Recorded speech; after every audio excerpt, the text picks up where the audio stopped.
biar kau dapati,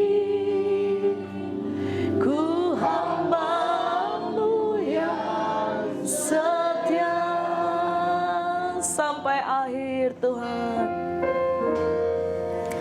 sampai akhir. Shikarala makarataya shikarapaya. Ini doa kami ya Tuhan, ini kerinduan kami ya Tuhan. Shikarapakaramakarataya sokorapaya.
Sadar tanpa Engkau kami tidak mampu ya Tuhan. Kami rindu kekuatan yang dari-Mu terjadi ya Bapa. Kami rindu Tuhan Kau memberi jaminan dalam hidup kami, untuk kami setia sampai akhir Tuhan. Hamba berdoa untuk setiap kami yang ada di sini Tuhan, dengan perjalanan iman kami yang berbeza-beza Tuhan. Bahkan ada di antara kami bahkan hampir mau give up. Hari ini kami mau berkata, kami tidak akan mau give up dengan hidup ini Tuhan, karena ada Yesus bersama dengan kami. Terima kasih Tuhan. Dan kami berdoa Tuhan, mari Engkau persiapkan setiap kami Tuhan. Sebelum kami akan mendengarkan firman-Mu, Roh Kudus berkarya di tempat ini. Roh Kudus bekerja melebihi dari apa yang kami pikirkan ya Roh Tuhan. Engkau yang mengerti setiap hati pribadi lepas pribadi. Engkau yang mengerti pikiran kami ya Tuhan. Engkau yang mengerti setiap jiwa kami Tuhan. Mari Roh Kudus berbicaralah Roh Kudus. Berbicaralah Roh Kudus, berkati umat-Mu di tempat ini Tuhan. Apapun Tuhan yang mereka lewati Tuhan, kami percaya kami tidak sendirian. Saudara katakan di hatimu, aku tidak sendirian. Aku tidak sendirian. Kami tidak sendirian. Kami bersama dengan Engkau. Roh Kudus ada di dalam kami, dan Engkau Immanuel dalam hidup kami. Terima kasih Tuhan. Sebentar kami akan mendengarkan firman-Mu Tuhan. Mari biar pengurapan yang baru turun atas setiap kami. Dalam nama Tuhan Yesus, kami ikat semua kuasa gelap, semua roh-roh yang mencuri benih firman-Mu. Kami mau ikat di dalam nama Yesus. Digagalkan Tuhan. Biar setiap kami akan terima benih firman-Mu yang akan mengubahkan hidup kami, Bapa. Di dalam nama Yesus kami berdoa. Dalam nama Yesus kami berdoa. Haleluya. Amin. Amin.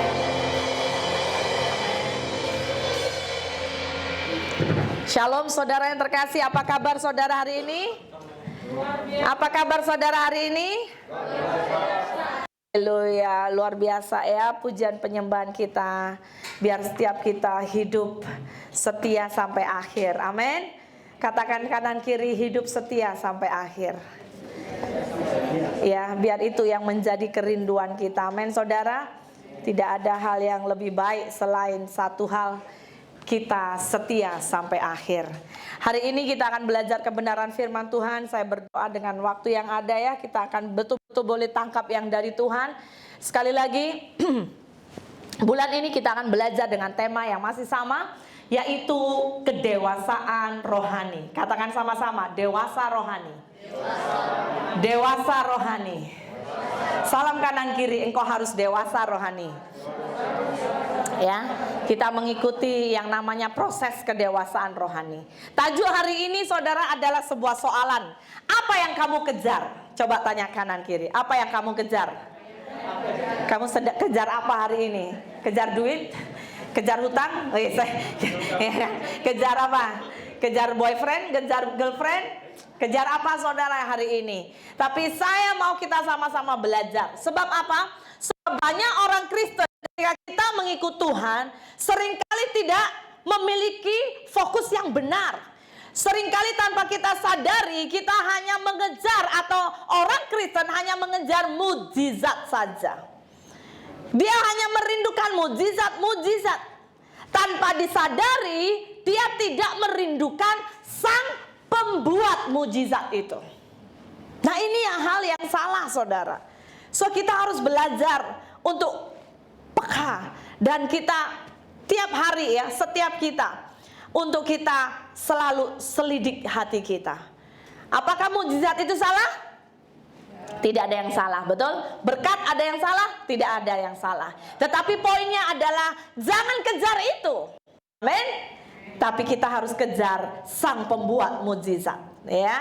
Sebab apa? Kita harus sadari bahwa yang namanya pembuat mujizat atau Tuhan kita itu jauh melebihi segala sesuatu. Yang kita harus kejar yaitu apa? Hari-hari ini saudara, kita perlu mengejar pengenalan akan Tuhan. Katakan sama-sama, kenali Tuhan dengan lebih dalam. Kenali Tuhan ya. Yang slide nanti boleh ikut ya, saya punya step by step ya. Ayo kita baca 2, 3. Kejar pengenalan akan Tuhan. Karena dengan mengejar, ayo sama-sama 2, 3. Karena dengan mengejar pengenalan akan Tuhan, itu jalan menuju kedewasaan rohani. Amin. Ketika engkau dan saya kita diselamatkan, itu tidak cukup. Tuhan mau kita terus bertumbuh. Bahkan bukan hanya Kristen saja, tapi semakin mengenal Tuhan yang memberi keselamatan buat kita. Sebagaimana bangsa Israel, saudara, kalau masih ingat hari itu, bangsa Israel sudah dibawa Tuhan keluar dari Mesir, betul? Hari itu mereka dibawa keluar dari Mesir. Sebab apa? Di Mesir mereka ditindas, di Mesir mereka diperbudak. Sedap tak saudara hidup ditindas? Tidak sedap. Hari itu bangsa Israel ditindas, diperbudak. Tetapi dengan mujizat, sekali lagi, dengan mujizat Tuhan membawa bangsa Israel keluar dari Mesir. Dengan mujizat apa saja? Masih ingat mujizat-mujizat yang bangsa Israel alami? Bagaimana hari itu dikejar-kejar oleh yang namanya bangsa Israel, musuh pun, tetapi Tuhan menjagai. Kalau malam Tuhan memberi apa saudara? Tiang api, ya kan, supaya tidak kesejukan. Sebab di padang gurun, yang namanya padang gurun, ya, gurun itu pasir semuanya. Kalau malam sejuk, kalau panas luar biasa kalau tengah hari. Dan bukan hanya tiang api, waktu panas Tuhan kasih apa? Tiang awan supaya tidak kepanasan, ya kan? Kemudian apalagi mukjizat bangsa Israel alami yang paling luar biasa, sangat terkenal, apa itu? Ya kan? Membelah laut supaya bangsa Israel boleh berjalan. Kemudian bangsa Israel juga diberi apa? Mana dari sorga. Wow, luar biasa saudara. Bangsa Israel lah biji mata Tuhan ya, satu-satunya bangsa manusia yang makan makanan sorga loh saudara. Bayangkan ya, itu kalau nggak holy nggak tahu lagi lah ya. Betul nggak saudara? Ya kita ya makan nasi lemak, makan nasi ya masih boleh ya, itulah makanya kadang-kadang ya kedagingan muncul-muncul. Tapi ini bangsa Israel ini spesial kan saudara. Tetapi kita nggak tahu apa yang terjadi. Oke, ingat lagi, mukjizat apa lagi? Katanya mau air, di padang gurun nggak ada air. Tuhan boleh mengeluarkan air dari batu loh saudara. Coba bayangkan. Ya, dikatakan bahkan Alkitab berkata kasutnya pun 40 tahun tidak goyang. Ada nggak di sini? Saudara pernah beli kasut? Kasut saudara tahan bilang ya, itu kasut nggak tahu lah ya, semahal seperti apa ya, sampai 40 tahun dikatakan koyak pun tidak saudara. Itu ajaib ya. Kalau bukan pemeliharaan Tuhan, saya percaya tidak mungkin. Saudara setuju dengan saya? Katakan kanan kiri, kalau engkau hidup hari ini itu karena pemeliharaan Tuhan. Saya rindu saudara, sekejap saja saudara berdiri, katakan kepada 3-4 orang, katakan kalau engkau hidup hari ini itu karena anugerah Tuhan.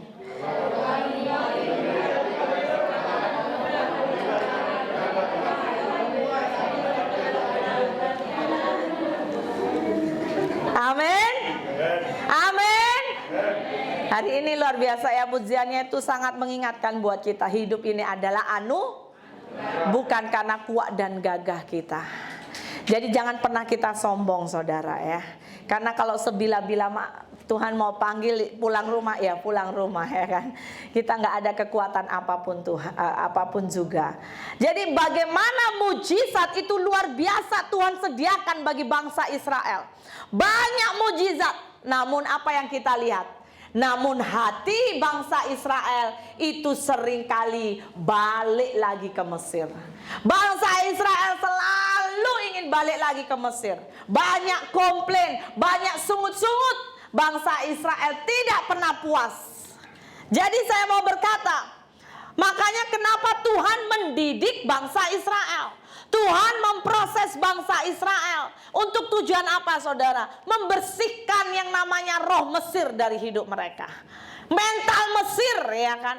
Nah ketika kita juga mengenal Tuhan, setiap kita juga sama saudara. Anda dipanggil ya, saya nggak tahu pertobatan saudara dari mana. Mungkin dari keluarga, mungkin karena kawan, tapi kita semua diambil ya, dipanggil dari kegelapan, kita dipisahkan ya, sehingga kita diselamatkan. Tetapi jangan lupa dan jangan terkejut kalau ketika kita sekalipun sudah ikut Kristen, ada kalanya Tuhan memang mengizinkan Anda dan saya melewati masa-masa padang gurun. Katakan haleluya. Ya, tak payah tengok kanan kiri, haleluya saja.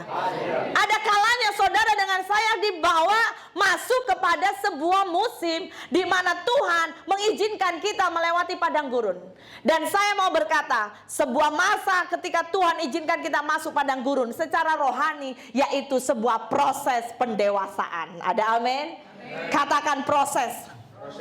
Proses itu indah. Ya, proses pendewasaan. Sekarang saya mau membawa kita dengan cepat. Apakah tujuan? Ini penting. Sebab ada banyak orang Kristen dibawa Tuhan masuk proses pendewasaan, tapi nggak tahu tujuannya apa. Sehingga seringkali, berkali-kali pun hal yang sama terjadi. Fail. Kenapa? Karena dia tidak tahu. Bahkan ada juga dia sudah tahu, tetapi dia tidak mau berubah. So ini hal yang penting. Mari kita akan satu-satu melihat, ada 5. Hari ini saya share 5 saja dengan cepat ya saudara.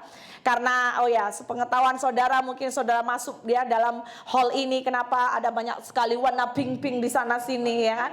Karena dalam 3 hari ini kita membuat, atau bahasanya ada camp wanita bijak ya, Semenanjung. Sehingga untuk Anda-Anda yang khususnya yang baru tahu juga, jadi kita sudah molakan di hari Jumat ya, dan hari ini hari terakhir. Hari ini ya, ini jatuh ya, tak apa-apa, biar sajalah, nanti juga jatuh ya, nanti dipasang. Hari ini adalah hari terakhir, yaitu hari di mana nanti semua ibu-ibu akan mendapat sebuah penghargaan saudara. Katakan haleluya. Jadi pastikan kami sangat mendorong ya, ibu-ibu wajib semua ikut, jangan ada yang nggak ikut ya. Ini ada ibu-ibu yang tidak ikut, hari ini ikutlah ya, tapai, dengar supaya kita dibangkitkan. Oke, apa tujuan kita masuk dalam sebuah proses pendewasaan? Yang pertama saya temukan, yaitu untuk merendahkan hati kita. Katakan haleluya. Ayo buka bersama Ulangan 8, saya tidak tulis di sini. Saudara buka dengan cepat, Ulangan pasal 8. Saya mengajak saudara, kita akan baca dari ayat 2 dan 3. Ulangan, kitab apa saudara? Perjanjian apa? Ya. Sudah dapat? Katakan amin. Yuk kita baca ya, 2, 3. Ingatlah kepada... Kok belum ya? Oke, Ulangan 8, kita mulai ayat yang kedua. Ayat 2 dulu ya. Oke, sudah siap? Laskar Kristus. Kalau di wanita bijak itu ada yel-yel mereka. Mereka panggil, ini contoh yang di sini ya, semua saya panggil wanita bijak. Wow. Oke, lagi-lagi ulang-ulang. Wanita bijak. Apa kabarmu? Kok luar biasanya mana? Luar biasa, yes. Macam itulah ya. Saya pun lupa-lupa. So kalau kita Laskar Kristus, ayo katakan sama-sama, yes 3 kali. Laskar Kristus. Yes. Ya, ayo praktis lagi sebelah kiri. 1, 2, 3. Laskar Kristus. Yes. Belum semua yang begini lah. Aduh, macam pernah ya. Ayo exercise. 1, 2, 3. Laskar Kristus. Yes. Oke, saya tes sebelah sini. 1, 2, 3. Laskar Kristus. Yes. Luar biasa, ini sedikit tapi kompak ya. Tepuk tangan ya.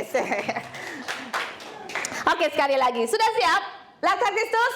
Yes. Ulangan 8. 2, 3. Ingatlah.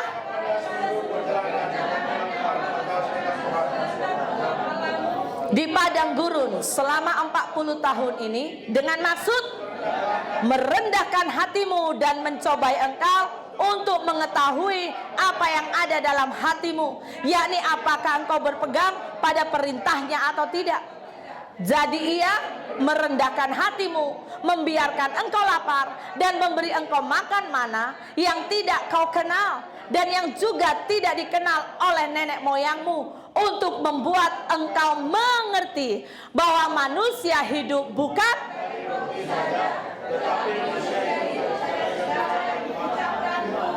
amin. Saudara, di sini jelas saudara, yang namanya proses pendewasaan punya salah satu tujuan untuk kita belajar, yaitu apa?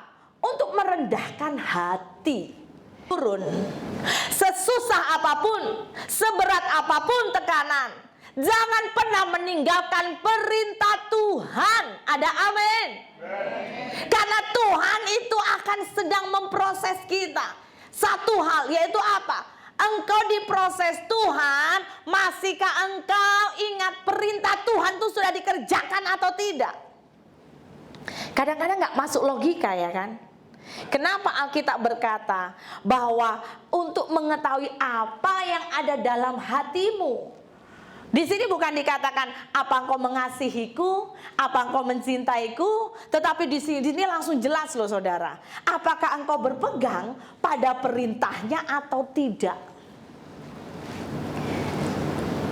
Ternyata saudara, saya menemukan di dalam Yohanes itu jelas dikatakan, Alkitab berkata, barang siapa orang yang mengasihi Tuhan, dia akan melakukan perintahnya.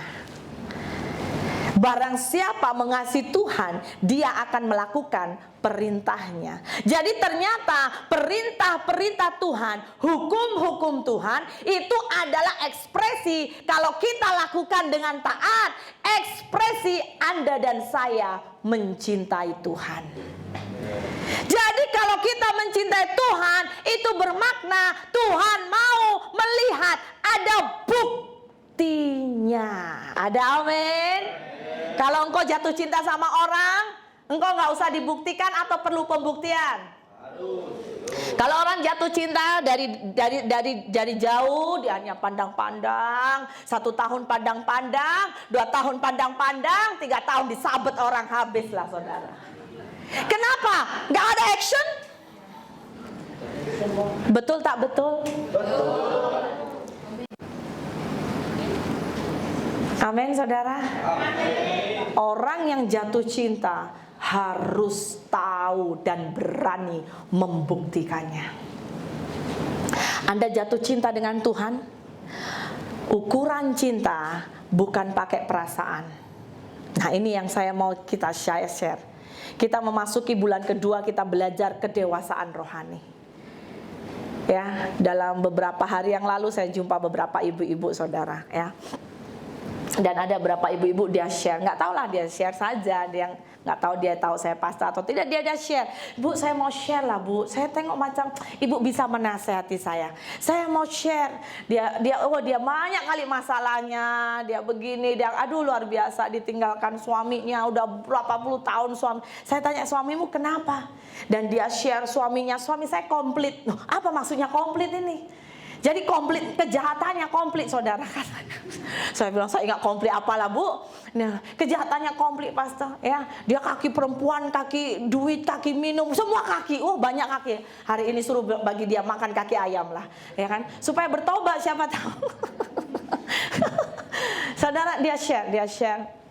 Saya sangat sedih lah ya, di umur ibu ini yang sebenarnya tidak muda, tapi dia itu masih sengsara karena pergumulan sang suami. Saya bilang, saya dalam hati itu kuat bicara seperti ini, cuma saya tidak share ya terlalu ini, karena kadang-kadang saya tidak mau terlalu melampaui. Saya punya ketua vesi ya, kita ada grup-grup. Jadi dalam hati saya kuat, saya bilang ini ibu nih, aduh ini perlu sekali belajar peperangan. Ini nggak tahu ini namanya peperangan macam mana. Sehingga apa? Tanpa disadari, nggak tahu pegang senjata. Saudara tahu nggak kekristenan yang Anda dan saya kalau kita masuk kedewasaan, berkali-kali Paulus berkata, hidup ini peperangan kita itu bukan melawan darah dan daging. Haleluya. Tapi melawan apa saudara? Itu berlapis-lapis, penguasa di udara, penghulu di udara, roh saudara di udara. Saudara, kita menghirup udara, betul nggak? Udara nampak atau tidak? Tahukah saudara? Karena sesuatu yang nggak nampak itu seringkali sangat-sangat mematikan. Makanya hati-hati. Kalau kita kekristenan, kita nggak pernah bertumbuh, saudara, dibully oleh iblis, dicuri berkatmu oleh iblis, bertahun-tahun, bukan hanya bertahun-tahun, berpuluh tahun pun nggak ngerti. Itu sangat menyedihkan, saudara. Satu hal, saya kembali, ya kan, karena masa. Jangan lupa, di sini dikatakan tujuan Tuhan mau merendahkan hati kita. Tuhan mau melihat apakah engkau berpegang pada perintahnya atau tidak. Waktu saya merenung ini itu kayak gitu, saudara. Saya pun, kita baca Alkitab, ya kan, beberapa saudara saya boleh yakin bahkan kita sudah umur perjalanan dengan Tuhan secara rohani, sering baca Alkitab, kejadian wahyu.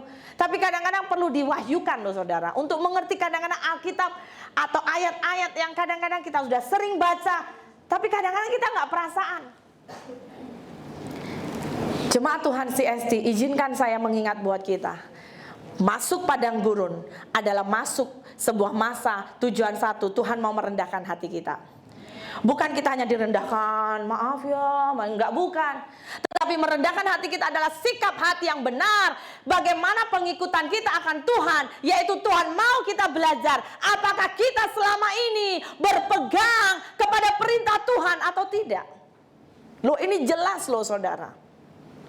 Dan ayat yang ketiga dikatakan, untuk membuat engkau, kalau kita sudah merendahkan hati, kita sudah pegang perintah Tuhan. Tuhan di sini dikatakan bagian yang di tengah dikatakan untuk membuat engkau mengerti. Ya kan? Mengerti manusia hidup bukan dari roti saja. Ini dalam, saudara. Makanya perjanjian lama itu menjadi gambaran perjanjian baru. Yesus di perjanjian baru, Yesus saja yang 100% manusia, 100% Allah pun tetap melewati pencobaan di padang gurun. Dan nomor satu pencobaannya yaitu apa? Pencobaan Yesus, masih ingat? Yesus disuruh iblis apa? Yesus kok di challenge ya kan? Masa Yesus dijabar? Tapi saudara dengar ya, ini dalam. Kenapa iblis sampai jabar Yesus? Apa sih yang bagi Yesus gak bisa? Batu diubah jadi roti. Dunia aja bisa diubah jadi roti, boleh gak? Dunia diubah jadi hamburger, boleh gak saudara? Diubah jadi sausage? Boleh? Ya? Gak ada yang mustahil. Gak ada, tapi sebetulnya semua terjadi, Alkitab terjadi untuk kita belajar. Dan di sini ditekankan, manusia tidak hanya hidup oleh karena roti. Ada amin? Ada amin? Siapa yang kau kejar hari ini? Kalau engkau salah dalam hal fokus pengejaranmu dengan Tuhan, seringkali kita mengalami struggle yang sama. Gak pernah mengalami lulus dalam kehidupan. Siapa tahu kita belum sungguh-sungguh melakukan dan berpegang pada perintah Tuhan. Yang kedua, tujuan kita dibawa Tuhan masuk dalam proses pendewasaan atau masuk di dalam yang namanya padang gurun. Ulangan 8 ayat 5. Ayo dengan cepat ya. Ulangan 8 ayat 5 yang sudah saya rindu, berdirilah baca ya, boleh? Iya, 2, 3. Sila Elsa. Iya, sila siapa? Dan 5, ya. Haruslah engkau insaf bahwa Tuhan Allahmu mengajari engkau seperti seorang mengajari anaknya. Ya, bagaimana padang gurun diizinkan kita harus lewati supaya kita itu insaf. Katakan sama-sama insaf. Insaf itu apa saudara? Sadar, bertobat. Ya, katakan kanan kiri. Sudah insaf hari ini? Sudah insaf belum? Susah ya, berat pastor. Aduh, saya segan lah jingkaran saya. Masa pastor suruh kasih soalan macam itu, ya kan? Kita itu diizinkan Tuhan melewati padang gurun, sebuah proses pendewasaan supaya kita insaf. Katakan sama-sama insaf. Maka haruslah engkau insaf bahwa Tuhan Allahmu mengajari engkau. Dia itu mengajari kita sebagai kita itu bapak dengan anak. Diajarin. Makanya kenapa di padang gurun yang harusnya yang namanya dari Mesir menuju ke tanah Kanaan itu tidak lama. Tetapi kenapa diizinkan berputar-putar sampai 40 tahun? Nggak tahu mana jalannya, ya kan? Supaya apa? Insaf. Yang gak insaf, wah itu saudara baca di dalam kitab Ulangan luar biasa. Generasi-generasi dihabisi oleh Tuhan. Katakan kanan kiri, jangan sampai generasi kita dihabisi oleh Tuhan. Kita atau Tuhan sedang mencari harus ada pribadi yang insaf.